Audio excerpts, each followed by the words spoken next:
جزاك الله خير. Perfect. طيب. أعوذ بالله من الشيطان الرجيم. بسم الله الرحمن الرحيم. الحمد لله رب العالمين والصلاة والسلام على سيدنا محمد وعلى آله وصحبه أجمعين. الله أكبر ولله الحمد. اللهم اجعل جمعنا هذا جمعا مرحوما واجعل تفرقنا من بعده تفرقا معصوما ولا تجعل فينا ولا منا شقيا ولا محروما. اللهم تقبل منا إنك أنت السميع العليم وتب علينا إنك أنت التواب الرحيم. Before we start, Sister Nada, it's not clicking. You just want to click on the screen maybe? Yeah, perfect. طيب, جزاكم الله خير for attending the third session of Ulum al-Quran. Because last week was the last time that people can sign up for credit, can I just get a show of hands of who's here that's a credit student? Because this will give me a general idea of the numbers. Okay, so we have attendance sheets just for the credit students. We printed out 2 this time. So one is going to go around for the sisters, and the brothers will keep it here until afterwards. This way you don't have to wait in a long line to just sign your name for attendance. Because attendance is mandatory for credit students. If you are a credit student as well, make sure you attend till the very end of today's session, because we will have our first assignment, inshallah ta'ala. Now, if you're an audit student, you're here just to listen and benefit and learn, ahla wa sahla, welcome, feel free to do so. You can elect to do the assignment as well, just if you want to get some feedback, or just for you to kind of just make sure that you understand what you're learning, because it is a way to kind of verify your understanding and your comprehension of the material. So, you're more than welcome to do that. Just let us know, let me know, so that I know that expect that you're going to be the assignment. Okay, and who's here for the first time in this class? Hasn't attended yet the first 2 weeks? Okay, so there's about 5 or so people. So inshallah ta'ala, I can't summarize everything we've covered, but Ulum al-Quran is an umbrella term for sciences or topics that have to do with the Quran. The scholars have gathered these many branches of topics, and we've covered, on a high level what some of these are. Of course, within our 10 to 12 weeks, depending on how fast we go, we will be covering the introductory level of some of these topics. Definitely not everything. There will be an advanced course, inshallah ta'ala, in the future. I'm in the process of putting that together, so probably won't be offered till maybe September or January of next year, just because this summertime is usually a time where a lot of people travel and the attendance isn't abundant. Last week, we covered a little bit of the taxonomy or the classification of the topics of Ulum al-Quran. We also covered the concept of wahi. What is al-wahi? What does it mean? And its different forms. We also began to talk about stages of revelation of the Quran, which is an important part of Ulum al-Quran. We talked about how there were 3 stages for the Quran to descend onto Muhammad sallallahu alayhi wa sallam. Can somebody remind us of those 3 stages really quick?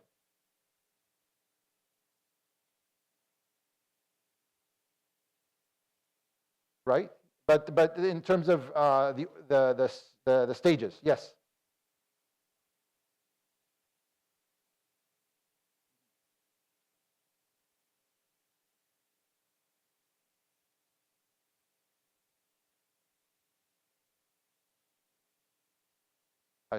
Jazakallah khair. So it began in Lawh al-Mahfuz, and some people asked, about evidence for that. It is in there are narrations of ahadith that talk about that. Again, I said last week I don't go into those details. It just takes a lot of time to do so. Some of the details will be in the assigned text or the references. The English, I do apologize. The English is very basic. I don't know if anybody's looked at it yet. It does not contain much of what we cover in the class, but this is why we cover it in the class, right? Otherwise, you can just read the book and you're good. The Arabic text obviously covers a number of the topics that we have, but I hope to give more elaboration, inshallah ta'ala, and obviously we're doing it in English to help people. So yes, so from Al-Lawh al-Mahfuz, then the second stage was brought down to Bayt al-Izza, which is the lowest heaven, all jumla wahida, as our brother Hisham noted. Jumla wahida means all at once. Okay? And then the last step is Jibreel alayhi salam, basically taking it from there to the Prophet sallallahu alaihi wasallam over the span of 23 years. Now, we talked about those three stages. We also talked about the authenticity of the Quran as well. But we also talked about the benefits and the wisdom behind the revelation over 23 years. And that should give everybody an appreciation of why it took so long to reveal the Quran. It's all covered in the slides that we provide. The slides are available. If you're a credit student, you have access to them online. Yes.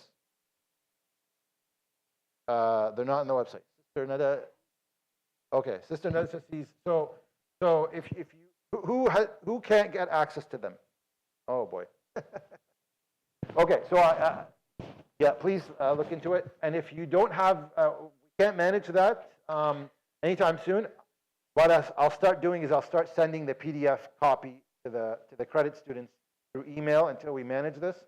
I'll be honest with you, like the new website's there's a lot of bugs in it, and so we moved from different a platform. Maybe too simple, but it was doing the job. So be patient with us, inshallah, as we go through and try to fix these bugs. But I will try to provide those. I usually provide the notes before class, and I did for this class. So I'm assuming nobody has today's notes? Nobody has them? Oh, you have them. So not everybody is not getting access, only some people. Okay. Alhamdulillah. So, okay. We'll try to get that sorted.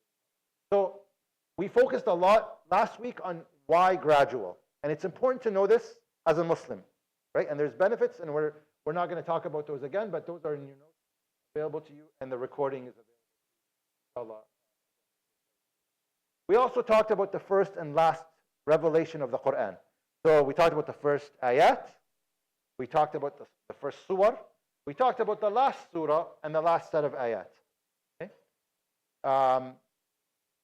And so there was one last thing that we didn't cover from that I will continue today, inshallah, before we go into our next topic, which is what the assignment is going to be. There isn't.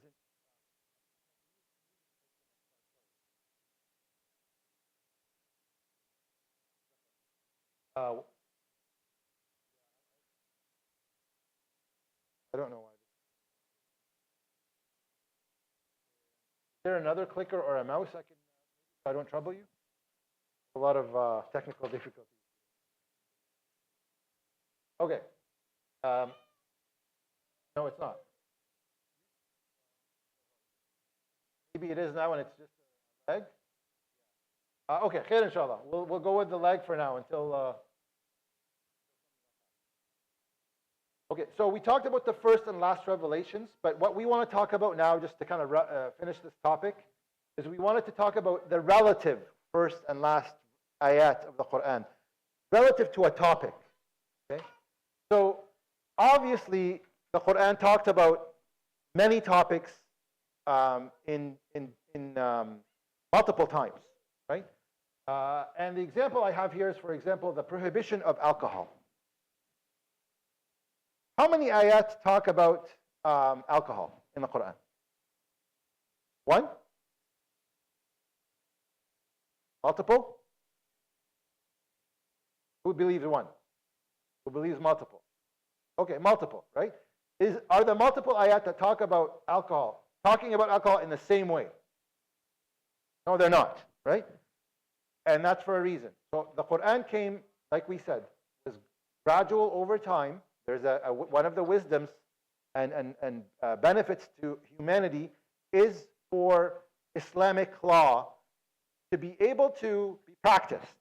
Because we said last week, mentioned now again, is if prohibitions came, do not do this, this is haram, at the beginning of prophethood, what do you think most people would have done? They wouldn't have necessarily believed, because it's part of human nature that you need to accept a belief system and say, yeah, this is the truth, before you start talking to that person about commandments so that they can follow them. If you just ask people, don't do this and do this, well, why should I not do this? Why? Because my belief system said so. Well, I don't follow your belief. Right?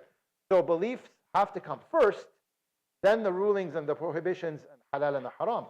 And so that similarly with alcohol, Allah subhanahu wa ta'ala did this gradually, such that the hearts of the believers, once the final prohibition came that you cannot consume anything of alcohol, it was easy to adopt. It was easy to adopt. So there is relative order to ayat that talk about different topics in the Quran. It's not all the same. Okay, it's uploaded. Jazakallah khair.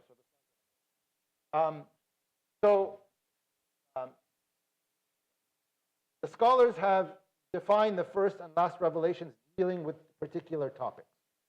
And so when it comes to intoxicants or khamr or alcohol, يَسْأَلُونَكَ عَنِ الْخَمْرِ وَالْمَيْسِرِ. The first of the revelations about alcohol. قُلْ فِيهِمَا إِثْمٌ كَبِيرٌ وَمَنَافِعُ لِلنَّاسِ إِثْمُهُمَا أَكْبَرُ مِنْ مَنَافِعِهِمَا or مِنْ نَفْعِهِمَا. That Allah subhanahu wa ta'ala said, they ask you about alcohol and gambling, intoxicants and gambling.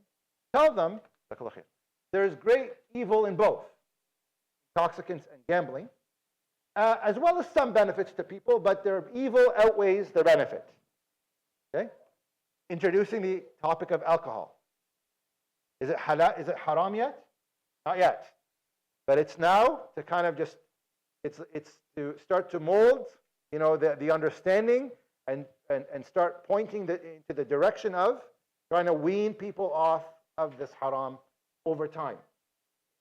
And so this ayah was revealed before the next ayah about alcohol. يا أيها الذين آمنوا لا تقربوا الصلاة وأنتم سكارى حتى تعلموا ما تقولون. So then Allah subhanahu wa ta'ala revealed later on, O you who believe, do not approach prayer, do not come to prayer in a state of intoxication until you know what you're saying. Until you know what you're saying. So now, okay, so I know that alcohol isn't good for me. The harm outweighs the benefit. Now I'm not allowed to do it before I go pray. Before I pray. And we pray every day. And so, this is now starting to, as they do in habit building, subhanAllah, right? Is you start a habit if you want to come off of something that you don't like, that's something that's not good for you. Smoking, for example, some people could do it cold turkey, but most can't. Most people, you have to reduce it down from, the 20 cigarettes a day down to 10. Take the nicotine patches until it's, 1 a day and then it's 0. Wean people off. So this was, subhanAllah, the wisdom behind this ayah is to start to slow this practice down until the final practice or the final commandment came. Allah subhanahu wa ta'ala says, إِنَّمَا يُرِيدُ الشَّيْطَانُ أَن يُوقِعَ بَيْنَكُمُ الْعَدَاوَةَ وَالْبَغْضَاءَ فِي الْخَمْرِ وَيَصُدَّكُمْ عَنْ ذِكْرِ اللَّهِ وَعَنِ الصَّلَاةِ فَهَلْ أَنْتُمْ مُنْتَهُونَ. So it's Satan's plan is to stir up hostility and hatred between you guys with the intoxicants and with the gambling, and to prevent you from remembering Allah and from praying. So will you not then abstain from doing these things? So there's the prohibition. Are you going to stop completely? And so you see, even within each particular topic, there's an order of the ayat that scholars take to deduce jurisprudence and rulings. So there's hikmah in that. So you see how the knowledge of the chronology is essential, and it enables scholars to understand and appreciate the history of the evolution of Islamic law. And it demonstrates that the care that the Sahaba and the Tabi'een took with handling the knowledge that the Quran provided and preserved. So it wasn't just necessarily the Quran that was preserved, it was also the rulings and the jurisprudence and wisdom behind these. So I hope that kind of gives us a little bit more appreciation about the gradual nature of how the Quran was revealed and the order commandments. Now, the assignment will be based on obviously this and the next topic, which has to do with the Makki and the Madani ayat. What is this topic really talking about? Well, before we go into these types of ayat, it's important to remember that obviously the Prophet Muhammad got the wahi when he was in Mecca. And time of prophethood, the first few years, but particularly in the early stages of Mecca, the Muslims started off as few and weak and powerless. Then, the number of people who converted to Islam wasn't very much. Then there was the hijrah, that the commandment for the Prophet ﷺ and the Muslims to migrate to Medina. And that's a very important turning point that we'll talk about. Then came the Madani period. The Prophet ﷺ lived in Medina for about 10 years. And then that's 13 plus 10 is your 23 years of prophethood. So the Quran catered to the different needs of Muslims in both periods. And of course, there's early and late Meccan period, and there's early and late Madani period as well. We won't go into that depth of detail, but there's more depth to what I'm saying. If you look at the ayat, the revelations that Allah Subhanahu wa Taala sent down to Muhammad ﷺ, you will see between these two periods the difference in content, so what the ayat are talking about, obviously, but also the style, the syntax, and they all had to do with the circumstances of the believers at the time. Of course, the Prophet ﷺ did not specifically say this ayah is Makki, this is Madani. He didn't need to do that, ﷺ, right? Obviously. Why? Because the Quran was revealed in live, right? It's basically live streaming. So the Sahaba knew these ayat were revealed when we were living in Mecca. These ayat were when we were living in Medina. So the Prophet didn't go and say this is Mecca and this is Medina.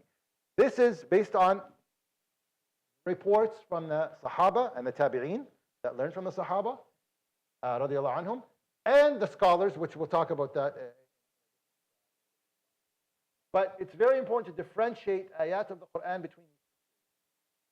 So the Meccan, in terms of context, Muslims were very few. There was no state. There was no government. In Medina, the majority of people in Medina were Muslims. There was a government established. When it came to non-Muslims in Mecca, they were essentially the disbelievers of Quraysh. But when it was in Medina, most of the people were people from the Jewish. So we have to understand the context so that we can appreciate when the ayat are revealed what they are talking about, what the context of these ayat. This is why you should never just look at tafsir and say, oh, I read this ayah and it meant this, and so, hold on. You have to know the context. It's very important, very important. So we're going to talk more about these. So there are three methodologies by which, I call them M&M, but it's Makki and Madani, revelations defined. The first one is based on time. So the first definition of what's Makki and what's Madani is time. And what separates these, if it's based on time, what separates these two periods? The Hijrah. Okay? This definition ignores the place of revelation. It ignores what? The place. So if it's Makki, it's before Hijrah. If it's after Hijrah, it's Madani. Okay? And this first definition is the strongest of the three definitions, since it's the most beneficial and the one primarily utilized by the scholars of Islam. Again, it ignores the actual place of where the revelation happened. So, for example, the farewell pilgrimage. When was that, by the way? Was that during Mecca or Madani? Madani, right? But there was ayat, as we talked about last week, the ayah in Surah Al-Ma'idah, اليوم أكملت لكم دينكم ورضيت لكم الإسلام. That ayah in Surah Al-Ma'idah was revealed at that time during the farewell pilgrimage. Where is the pilgrimage happening? In Mecca. But this is after Hijrah. And so the scholars, and the strongest opinion, far, that base Mecca versus Medina definitions based on time, will say that even though the ayat were revealed in Mecca during the pilgrimage, this is still a Madani ayat. Clear? Or did I confuse people? Please don't shy if I confuse you. I will repeat myself in a different way. Hopefully, you get the point. This is very important. Anybody? Okay. Anybody okay with that? Anybody not okay with that? Okay. I'll repeat it again. So, based on the first definition, time is what dictates if it's Mecca or Madani. And what divides time is the Hijrah. So, ayat that were revealed after Hijrah, even if they were in Mecca, but they were after Hijrah, according to the first definition, they're still Madani. Okay? As per the Hajjat al-Wada, the farewell pilgrimage. Or the conquest of Mecca. Okay? Which, again, happened in Mecca, but it was after Hijrah. Therefore, based on time, it's Madani. Is that okay? All right. Remember, the Meccan phase lasted 13 years. Based on the time, right? Based on the time definition. The primary task of the Prophet ﷺ in those years was to call people to Islam. To warn, give glad tidings. Bashir wa Nadir. The main themes in those 13 years, based on time, is belief in Allah subhanahu wa ta'ala, tawheed, coming of the resurrection, and the judgment day, and righteous conduct. Medina, the next 10 years, so that's after Hijrah, till the Prophet's death, those ayats focused on issues related to Muslim community and Muslim, because there was a Muslim. It also addressed, instead of the believers, Ya ayyuha alladhina amanu, of course there are ayat, Ya ayyuha nas, there's ayat that target a particular group of people, and that is hypocrites, for example. Ahl al-Kitab, Christians and the Jews. Why not in Mecca versus Medina? We'll talk about that. But see here, who the ayat are addressing and what they're talking about. You can deduce from that if it's Mecca or Medina, based on Hijrah as your divider. That's the first definition.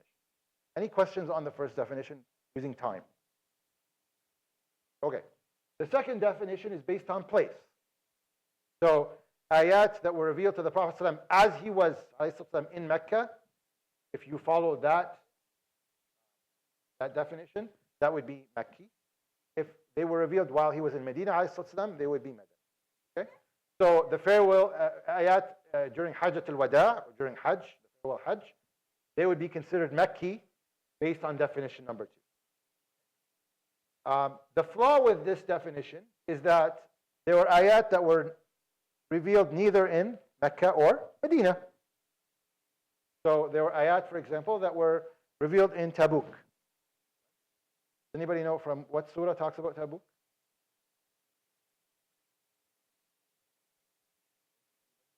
Yes? Surah At-Tawbah talks about verses that talk about the battle of Tabuk. يا أيها الذين آمنوا ما لكم إذا قيل لكم انفروا في سبيل الله ثاقلتم إلى الأرض. O you who believe, why is it that when you're told, basically go out for the sake of Allah subhanahu wa ta'ala, you cling to the earth, you cling to the ground. It's very heavy on you. An example of an ayah that was revealed not in Mecca or Medina. So how would you classify it based on definition number 2? Right? It doesn't fit that as well as definition number 1. And this is just one example. And then the third definition is based on who the ayat are addressing. So if the ayat are addressing Quraysh or Mushrikeen of Mecca, Meccan, if they're addressing believers, Ahl al-Kitab, hypocrites, Madani, again, a flaw with this definition is that many verses of the Quran were addressed, they're not addressing particular people, right? So it's very difficult to differentiate it based on definition 3. And sometimes it addresses, the Quran addresses all creation. And where do you categorize? So this is based on scholarship, of course, but definition number 1 is the primary one. Yes. Yes. So there are surah that or parts of surah that were revealed during Hijrah. Very good question. So the ayat themselves would be classified as during Hijrah because it's not a huge number, right? But Surah Al-Hajj, for example, is an example of a surah that's like half Makki, half Madani, right? Scholars, difference of opinion, if, because most of the ayat are this or that, they would classify Makki or Madani, but it's fairly evenly distributed. A question back in the back.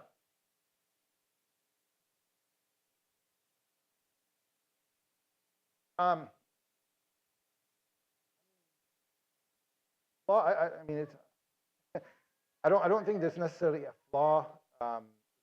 Strongest one, and this is the one that most scholars go by.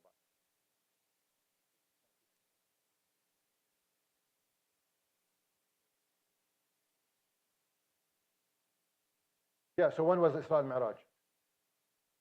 Yeah. Based on that. Yes.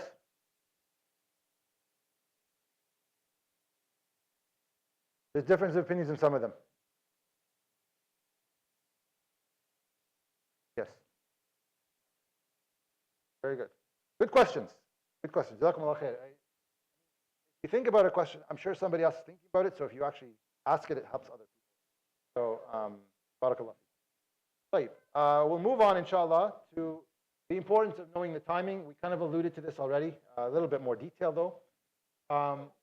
When we're really, the Quran as we find it today, Mus'haf. Again, we said, who ordered the Quran and the Mus'haf? It's not the same as the order by which the ayat were revealed to the Prophet, right? It's not the same. The first surah you find is not, the first ayah in the Quran, when you open the first page, is not Iqra. What is it? Alhamdulillah Rabbil Alamin. Fatiha, right? So, the Quran is not arranged chronologically based on how it was revealed, right? But the Prophet ﷺ is the one who ordered the Sahaba to put it this way, and that was divine guidance by Allah subhanahu wa ta'ala. Allah subhanahu wa ta'ala has established both orders, the revelation and what you find.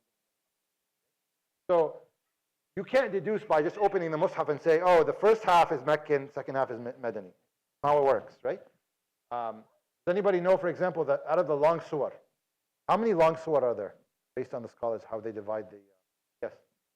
Yeah, the Sab'at Tiwal, right? The 7 long ones.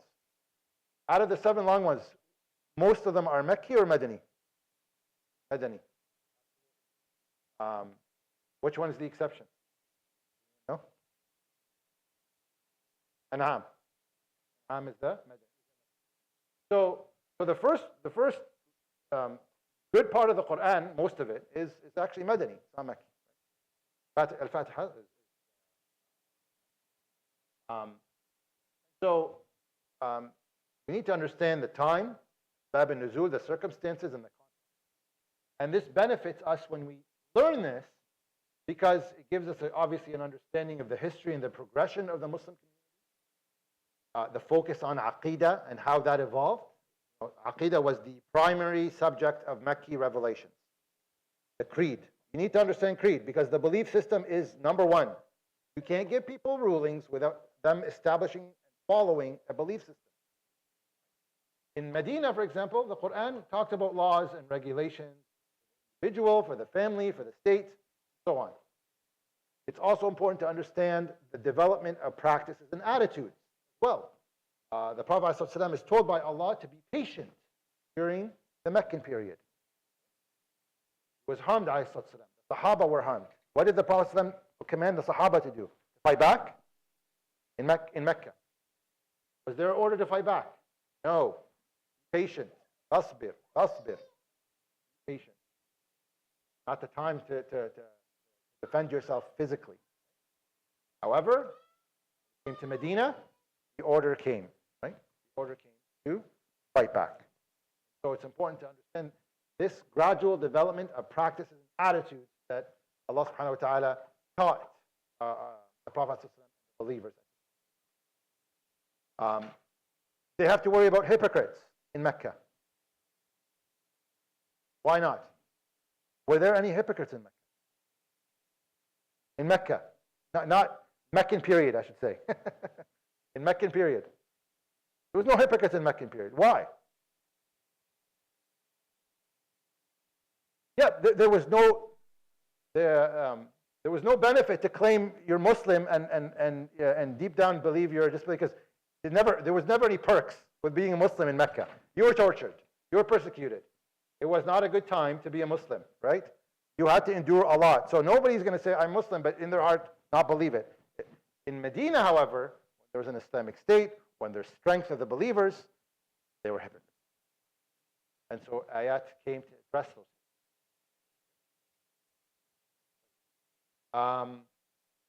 Learning about, obviously, we talked about learning about the development of Islamic law or Sharia, the prohibition, we talked about alcohol, but also the commandment to fight. أذن للذين يقاتلون بأنهم ظلموا. That Allah subhanahu wa ta'ala gave in Surah Al-Hajj the believers now the order to fight back. وإن الله على نصرهم لقدير. Also riba, for example, right? So different aspects of Sharia.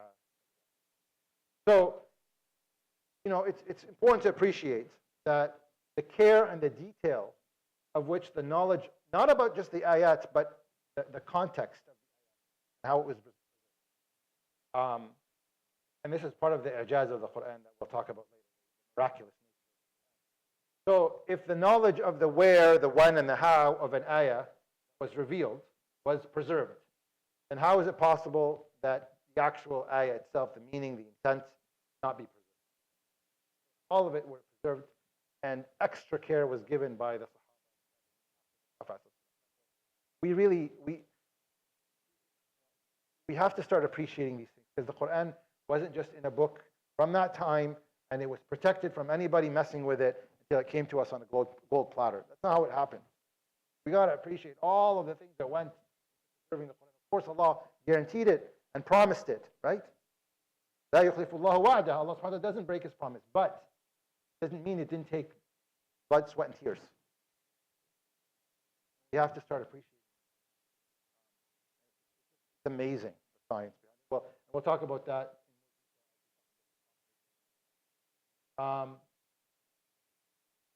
So how do we know, what is Makki and Madani? Now that we know we can understand the context. Well, there's two ways of really knowing, based on the reports of the companions, because they were obviously present at the time of the revelation, and they were the only eyewitnesses to the actual revelation process. And so if there's a report that exists from the Sahaba about the revelation, the time and the place, it's taken as a fact. The other way of knowing is the personal reasoning or ijtihad of our scholars. This is where they look at the meaning, who it's addressing, and so on and so forth. And obviously, this is why there could be a difference of opinion. And these two methods obviously are not equivalent in ability, and there's obviously strengths of reports that have to be factored in. So it is a science.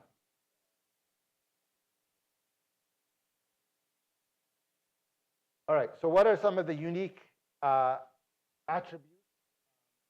Actually, I'm not. We'll give you some of the. There are unique attributes between Mecca and Medina ayat. Again, we talked about different circumstances. Talk about these again. These are available for you, but we talked about the state of the believers in Mecca being persecuted. It was new religion, had power, so they needed a belief system to be established, and moral support by Allah subhanahu wa ta'ala. And then after Hijrah, in Medina, there needs to be guidance into rules and laws to govern how people function and interact with each other, whether they're Muslim or non-Muslim, Muslim with non-Muslim or Muslim. And these are the needs of the Ummah as they change. All right. So for Mecca, or Meccan surah or ayat, they focused on the call to pure worship or tawheed of Allah subhanahu wa ta'ala. So they talked about Allah subhanahu wa ta'ala's names and attributes, rejecting false deities and idol worshipping, the fact that there's only one true God, and the necessity to purify one's worship of Allah subhanahu wa ta'ala. They talked already about prophethood, angels, knowledge of the unseen, older scriptures, the prophets of Allah subhanahu wa ta'ala before the Prophet ﷺ, day of judgment, description. They talked about the morality and good conduct. So, respecting orphans, for example, properties, or treating female infants properly, not killing them. Specific laws about fornication and drinking were not revealed yet. Stories of previous generations, trials and tribulations of believers, so that were people that were persecuted before. So it gives the Muslims at the time in Mecca strength, because people before you went through this. Surah Al-Buruj, for example, where people were thrown in a pit of fire. Why? Because they believed in Allah subhanahu wa ta'ala. Surah Al-Buruj was surah, strengthened believers to say, people before you went through this. And they were burnt alive. Why? For their belief. And warnings to idolaters and punishments shown about the earlier nations, so that people can take again. In the Madani period, it's the perfection of rituals of worship. So detailed, really specific laws about charity and fasting and pilgrimage were revealed. The establishment of laws, like the laws for jihad, marriage, inheritance. For example, like that talks about those. The laws concerning the relationship of the Islamic State during war and during peace, the relationship of Muslims with other faiths, the specific punishments or hudud for different crimes that are committed, dialogue with other faiths concerning their religions, so presenting the true teachings of Sayyidina Musa and Isa, right? So you might see, these ayat are talking about Sayyidina Isa. These must be Meccan. No, not necessarily. They're talking about Sayyidina Isa. It's probably more Madani because it's addressing the Christians. History of Bani Israel, right? How Allah dealt with their faithful, lack of faith, their treachery in Medina, right? Because Allah subhanahu wa ta'ala, and most of you probably know this, who is the most frequent mentioned prophet in the Quran? Musa alayhi salam, right? Some scholars have said, يَكَادُ الْقُرْآنِ يَكُونُ Musa. Perhaps the whole Quran is about the life of Sayyidina Musa alayhi salam. So what is the wisdom behind that? Why is it talking so much about Musa and his people?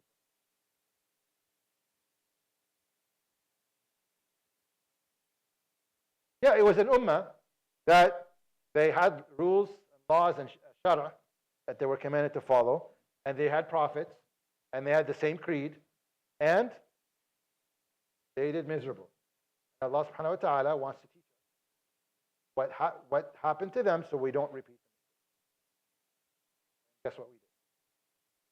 We repeated many of the mistakes. So these are ayat that talk about Bani Israel. Why? All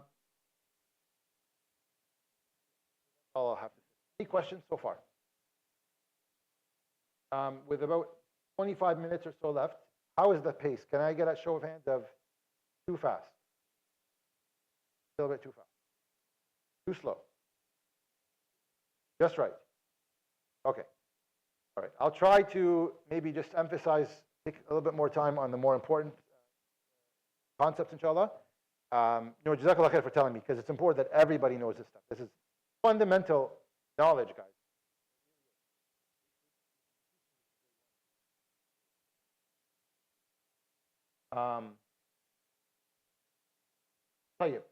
Talk about the characteristics of the ayat. And this is the I love this part because by reading the ayat and the words in the ayah, Meccan and Madani, of course, there's always exceptions, but for the most part. So every surah that has the oath kalla, or nay, this oath occurs in the last half of the Quran in about 50. This would be a ayah. Surahs that begin with the disjointed letters, like Alif Lam Mim, or Hamim. With the exception of Al-Baqarah and Ali Imran, surahs that begin with those ayat or those disjointed letters are Makki. Again, there's exceptions. The majority is.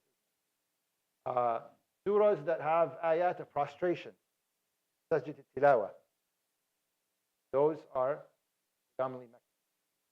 Surahs that contain stories of previous prophets, the story of Sayyidina Adam and creation, again with the exception of Baqarah, are Meccan. Generally speaking, Meccan ayat are short. They use very strong words and a lot of oaths.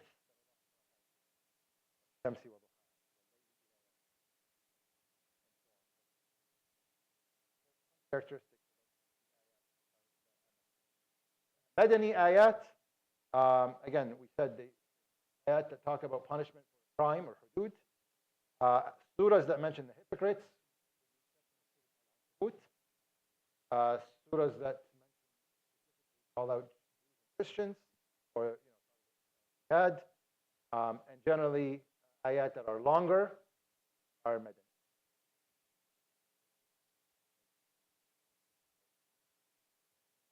So I'm not going to go through all of this slide. It's a busy slide, but you'll have it inshallah for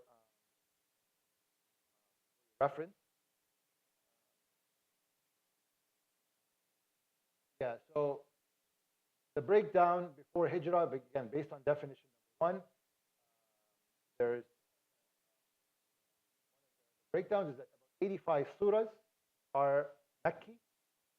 They constitute about, in terms of the volume of the Quran, about 11, so about a third, a little bit more than that. So I've included the numbers of the surah. You have to memorize them for the exam. But your homework assignment, inshallah, you maybe will go in a little bit more detail. Talk about that. The Madani surahs, only 29, but of course, if they're making up about 2/3 of the Quran, that means most of them are the long surahs. There are differences of opinion. Always differences of opinion with this. There's actually different opinions with it. Al-Ra'd, Al-Rahman, Al-Saf. Notes, put these here as well, just to give you a more comprehensive knowledge. Many surahs do contain material from both periods of revelation. When I say Meccan, it doesn't mean 100% Meccan. Okay? Like every single ayah. Of course, the shorter surah, yes. Right? Because the shorter surah, for example, Juz' Amma, they came down Jumla Wahid. Down all as a whole. With the exception of, who knows the exception? Al-Alaq, right? First 5 ayat came down, and then the rest of it came down later. Right? In some cases, difference of opinion. Scholars exist. Again, the classification passage of the Quran, but on the whole, it's well-established distinction used for the science of tafsir. It's very important for tafsir, actually, and it's derived from the internal evidence of the Quran. So I'll give some examples here. So when you read a surah, think about, I want you to start thinking this way. This surah, when I say Bismillah ar-Rahman ar-Rahim, I'm about to read it, what is this surah? I'm going to try to understand if it's Makki or Madani, if I haven't looked it up yet. So I can appreciate, live as if the Quran is being revealed to me in real time, as you read it. Imam al-Ghazali actually said, if you really want to get khushu' and focus and concentration in salah when you're reading Quran, or even when you're reading Quran outside of prayer, you read it as if Allah subhanahu wa ta'ala is reading it upon you. You will gain a lot.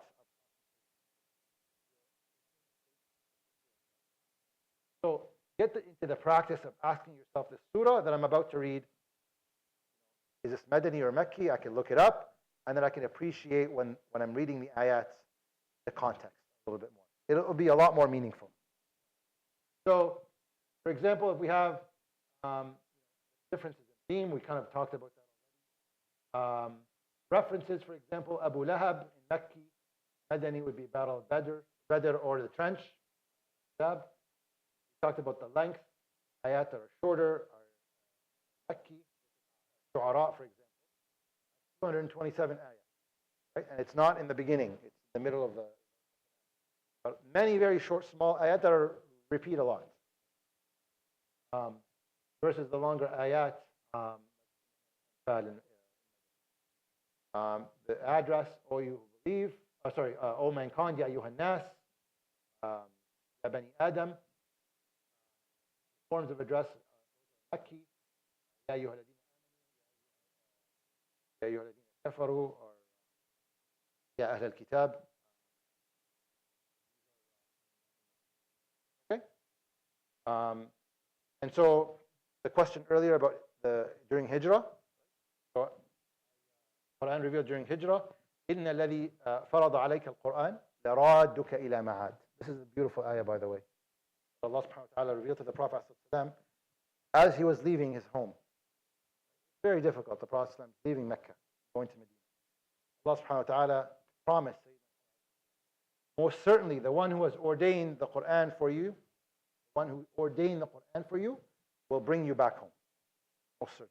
Promise from Allah. So you can see how beautiful that is to reassure the Prophet that one day you will come back. And of course, when you come back, it's not going to be the same way you left. Back victorious. And this is the beauty of the Quran. And so you start appreciating these things. So I hope that was beneficial for this topic. Any questions in general about this topic before we go into it? Okay, so actually what I'm going to do is, so assignment number 1, yes. Oh, sorry, I didn't see it.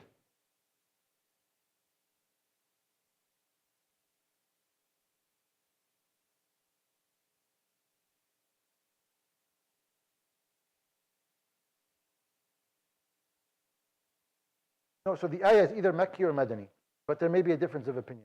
The surah itself, if it's predominantly made up of ayat that were revealed before Hijrah, even though there may be some after Hijrah, it's classified as Makki. If the surah predominantly has ayat that from after the Hijrah, even though there are ayat, some of the ayat are before Hijrah, it's classified as Madani. But the ayah itself, there is no, this ayah is both Makki and Madani. It's either Makki or Madani, and if there's a difference of opinion, then it could be classified either way. Okay, so this is the assignment, mandatory for credit students. Audit, more than welcome to. So I've given different themes: acts of worship, role of the Prophet, dealing with oppression, social justice, and so on. Please pick 4 of these themes. And for each one, provide an ayah or a group of ayat in the Quran that address this topic, that from Makki and from Madani. So if I'll give you an example because we've already done it. I don't want to give too many examples because then it takes away from you guys using them for the assignment. So you can't use the alcohol example, okay? But the alcohol, for example, prohibition of sins, Meccan was. Or the ayat that we talked about, that more harm than benefit, alcohol. Medina, can't consume alcohol.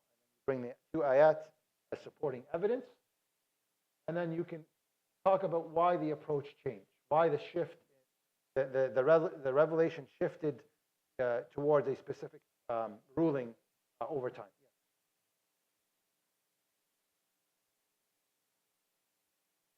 So the ayat are Makki.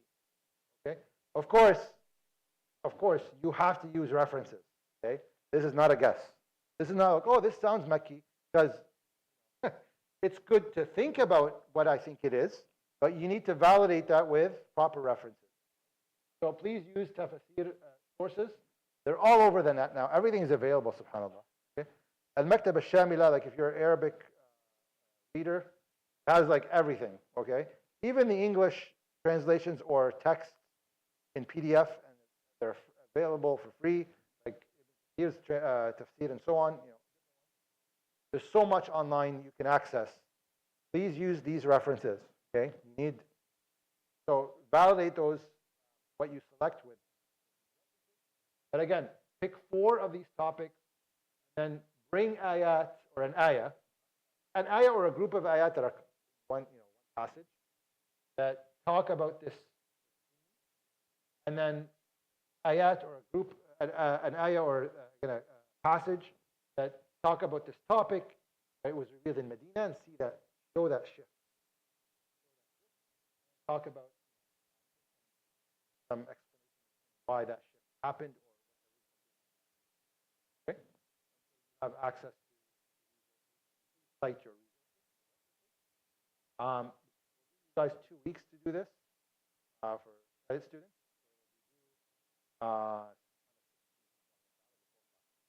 Okay. Rubric. You'll have access to these slides. Here's the rubric for all 4 sections that I've asked. Slide here. They're here. What is considered excellent, good, okay. Questions on the assignment? Yes. Not very long, as you can. Want to do it in table format? Fine too. As long as it gets the purpose. Like for me, I don't care about length, but please don't write me like pages upon pages. It's really difficult to mark assignments that way. So keep it concise, inshallah, but enough information. Any other questions? Okay. Again, this is to strengthen your understanding.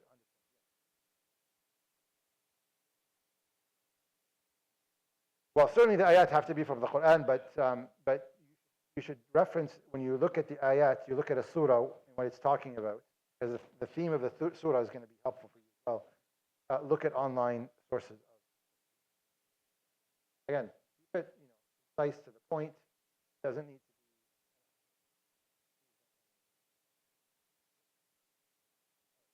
So we're going to finish off with this topic today, inshallah, in the next 15 minutes.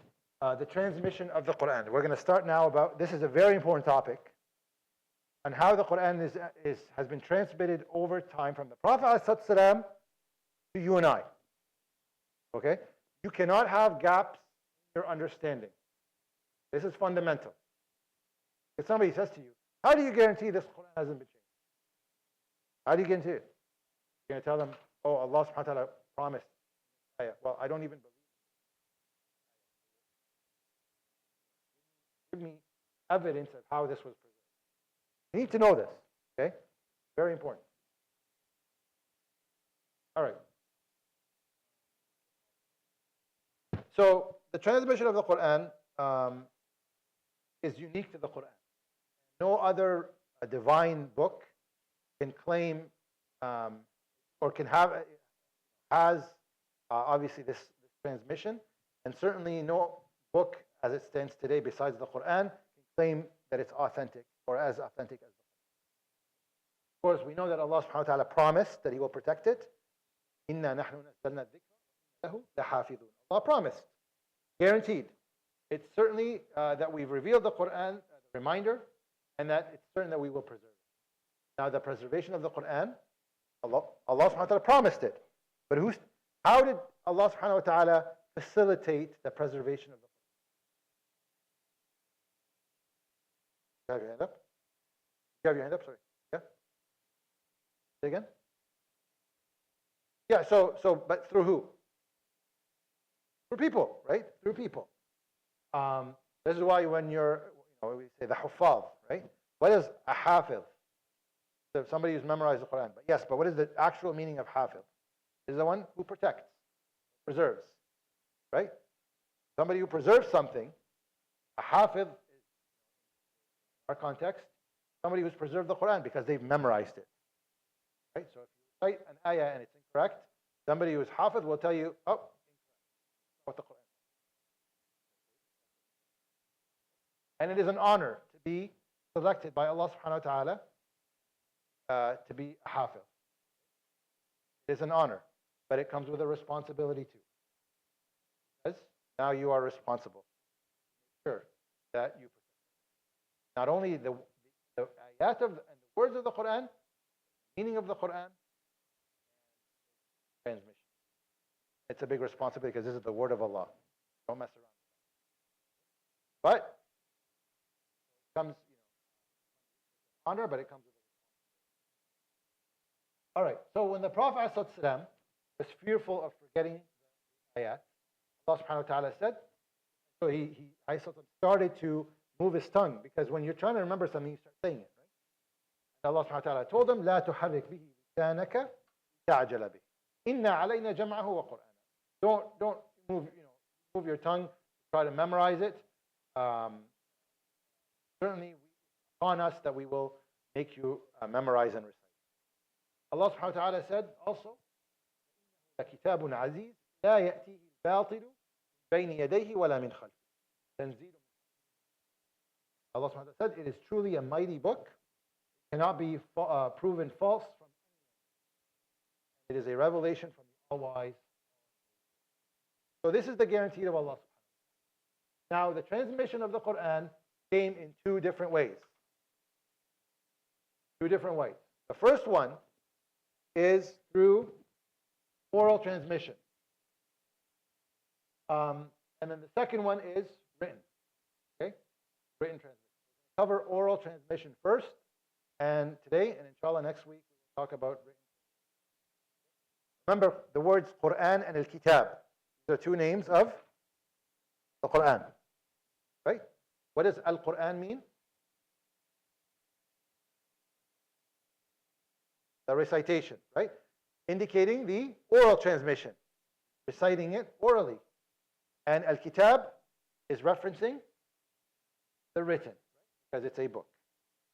So both names of the Quran allude to this, the transmission of the Quran. So the oral transmission, Allah subhanahu wa ta'ala told us, Rasulun min Allahi, that recites scrolls of the utmost. So the Prophet ﷺ received it, as we said, from Jibreel. We stopped at that, right? Now the Prophet ﷺ is reciting it out loud. And who is he listening to him? The Sahaba. Okay? So as the Prophet ﷺ, so this talk about maybe the process a little bit. When the Prophet ﷺ would hear it from Jibreel, he would recite it back to Jibreel. And we talked about the different modes, how Jibreel revealed the Quran to the Prophet. We talked about that already.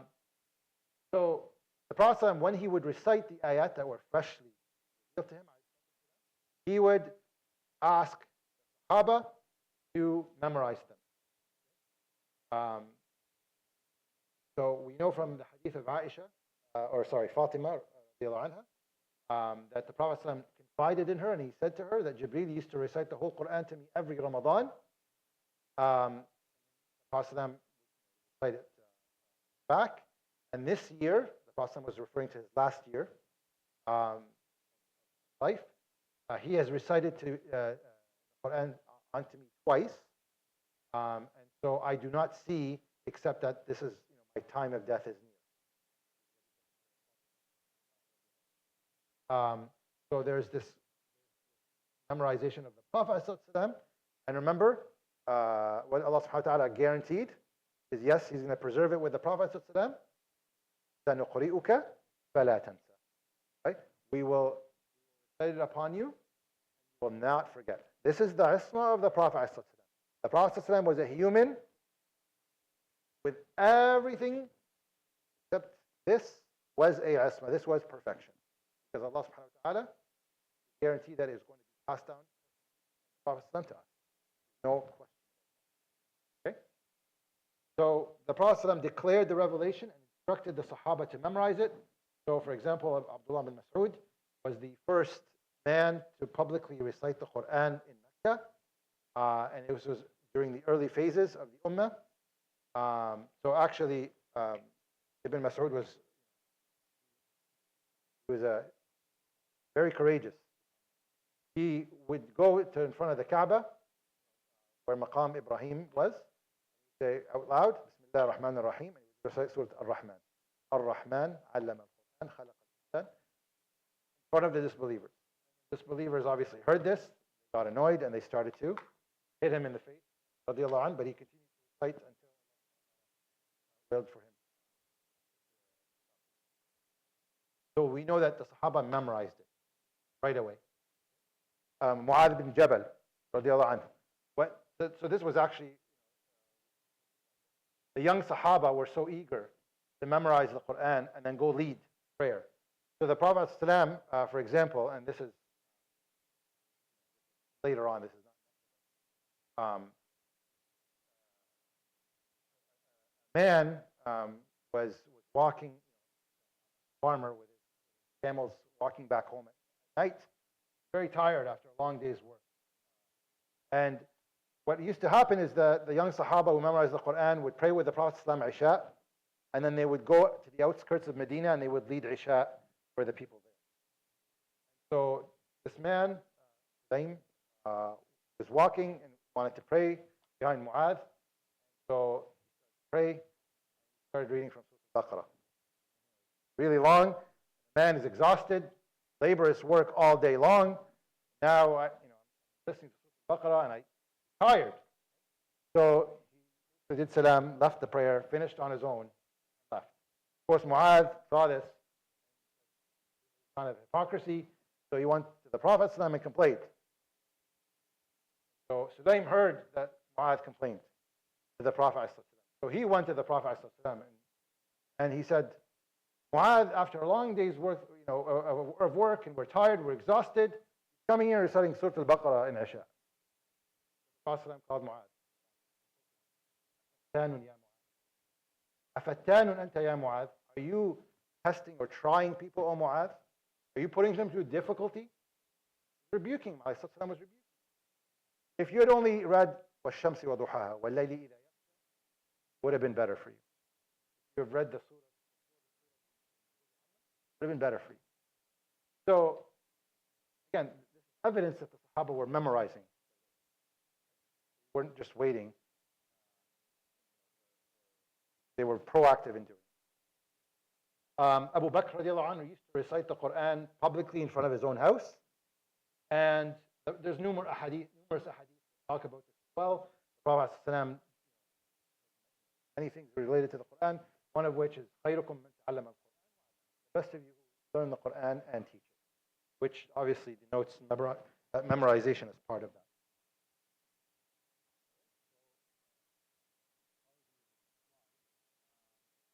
PDF problem, I think this is formatting.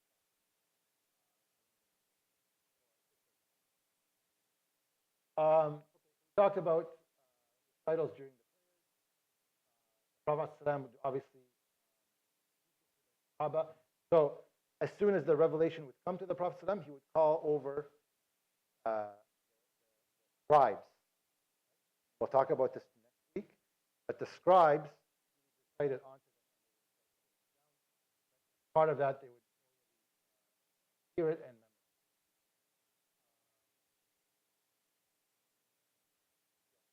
the Prophet ﷺ, in a hadith mentioned, take the Quran specifically from specific people. The Prophet ﷺ said, خُذُوا الْقُرْآنَ مِنْ أَرْبَعَةٍ مِنْ عَبْدِ اللَّهِ بن مسعود. So take it from Abdullah bin Mas'ud. وسالم مولى أبي حذيفة. Take it from Salim as well, Mu'adh bin Jabal, and Ubay bin Ka'b. So Prophet specifically called out these Sahaba. Yes.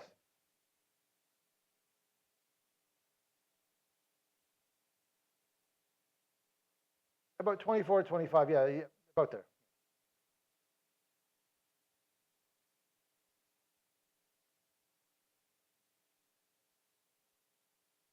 Remember, the Quran, the last revelation was about 9 days before the Prophet, right? 9 days. So it's not that there was only 24 memorizing, nobody else was. It's just at the time before he died, salam, from those 9 days, you basically had 25, 24 people who finished, right? But there are certainly many Sahaba. We'll talk about this shortly. Some of the battles had hundreds of Huffaz that were fighting in the battle. We'll talk about it.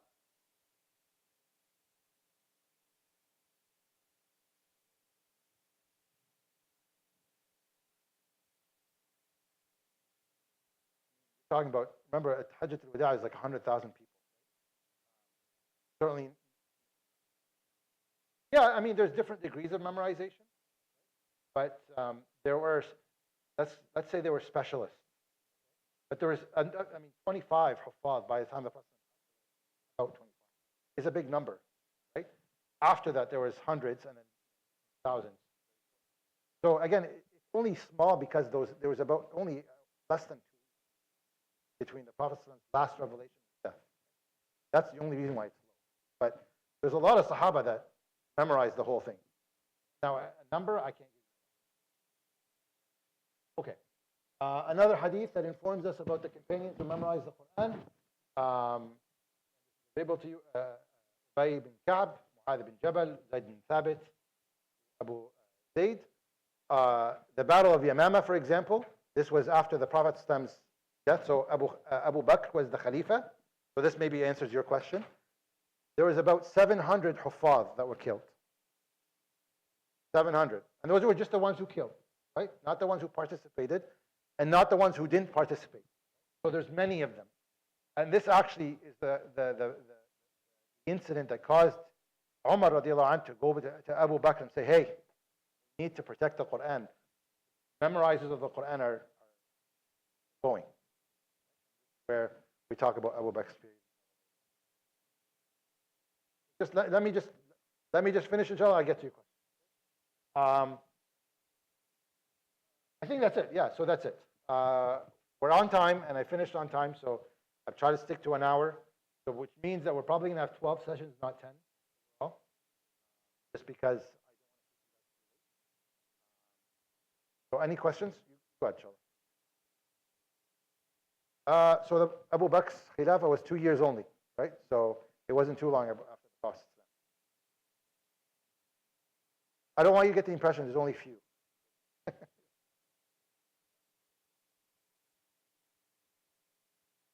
Yeah, we're going to talk about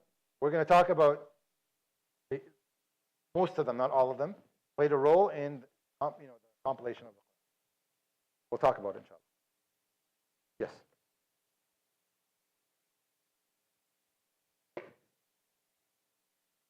Not only one.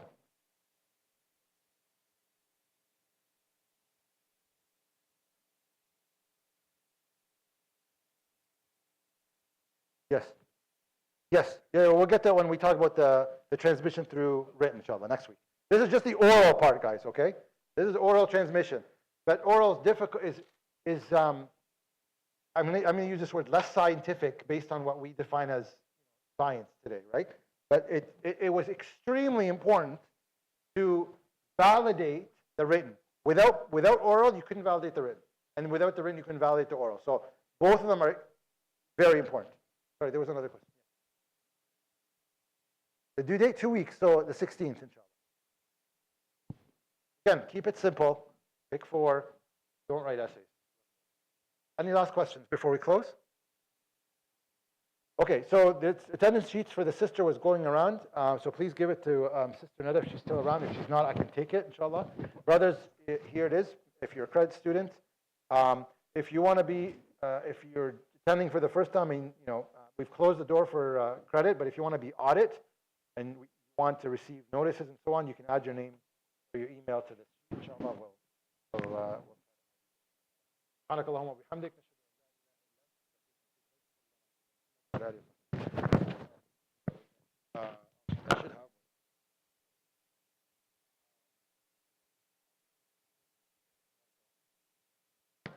There's one.